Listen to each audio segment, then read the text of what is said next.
Boris Johnson's secret Brexit weapon against the EU if elected Prime Minister appears to be his Thatcherite right-hand man, Sir Edward Lister, who will become his Chief of Staff and has already drawn up a detailed plan for his first 72 hours in Downing Street. The final stage of the Conservative leadership contest is now underway, with party members having received their ballots. According to a recent Opinion Observer poll, Tory voters now back Boris Johnson over Jeremy Hunt to be the next Conservative Party leader and Prime Minister by a margin of almost 2-1. Some 53% of those questioned, and who voted Conservative at the 2017 general election, say they would cast a vote for Mr. Johnson, against 29% who would choose Mr. Hunt. The former London mayor's biggest lead appears to be on the issue of Brexit, with a staggering 69% believing he would be most likely to take the UK out of the EU by the 31st of October, against just 11% who say Hunt would be likely to do so.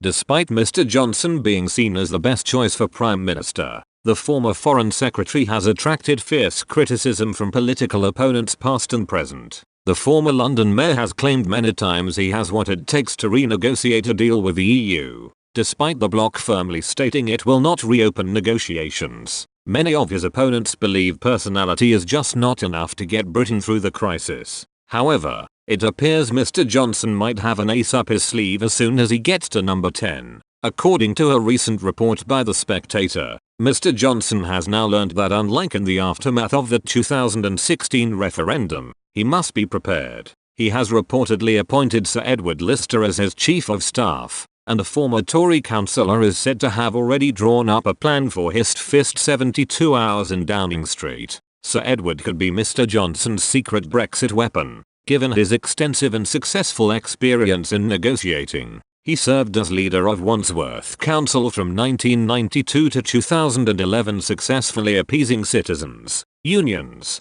town planners and businesses in equal measure for 17 years. According to a 2009 Place survey, as the longest serving council leader in the country, he made Wandsworth the most successful value for money local authority in the country, with the country's lowest council tax charge and top satisfaction ratings from its residents. In May 2011, he was appointed Chief of Staff and Deputy Mayor for Policy and Planning by the Mayor of London. In this role he successfully coordinated implementation of the Mayor's priorities, strategy and policy work, and activities by the mayoral team. As the Mayor's Chief of Staff, he led on GLA budgets and administration. In conjunction with the head of paid service, he had direct responsibility for leading and overseeing operations in City Hall. Sir Edward advised the Mayor on strategic planning applications and had oversight of the London Plan and Community Infrastructure Levy.